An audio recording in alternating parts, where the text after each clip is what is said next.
आजको हाम्रो बिहानीको सुरुवात चाहिँ सदाको भन्दा आधा घन्टा छिटो नै थियो र हाम्रो आज चाहिँ पसलमा धेरै सेलरोटीहरूको धेरै नै अर्डर थियो। त्यही भएर चाहिँ बाबा र म गएर आधा घन्टा पहिला नै आएको थियौँ। अनि बिहानको समय अब गाडी जानलाई पनि रेडी नै थियो, गाडीहरू यहीँदेखि नै जान्छ। त्यो त म पहिलाको भिडियोमा पनि राखिसकेको छु। अनि गाडीहरू पनि यहाँदेखि छुटिसक्यो है त। खानासाना खाएर म चाहिँ लागेँ घरतर्फ। अनि घरमा आएर चाहिँ आफ्नो नै काम गरिरहेको थिएँ। अनि दिनभर आफ्नो 3Dको कामहरू सकेँ। अनि यो चाहिँ म 3D ब्लेन्डरमा गर्छु, प्रायः मोडलिङहरू गर्छु। अनि पछि कामसाम सकेर अनि साँझ परिसक्यो। अनि साँझ चाहिँ अब हामी जिम जाने भनेर तयारी थियो। अनि म दाइकोमा आउँदा चाहिँ दाइ चाहिँ मस्त लाइभमा आउनुहुँदो रहेछ क्या।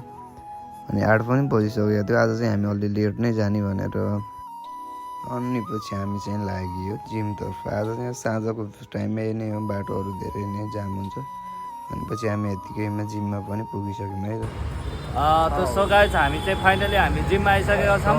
यो हाम्रो चाहिँ जिम हो, जिम टाउन है। हामी यहाँ चाहिँ जिम गर्छौँ, माथि जाने हो सर। यो माथि गएर भिडियो बाइक यहाँ पार्किङ लाग्यो, अब भित्र जान्छौँ ल।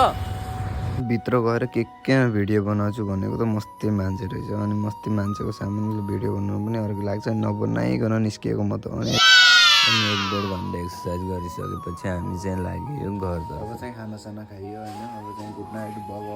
अर्को भिडियोमा भेटौँला मिनी भ्लगमा है त। By by.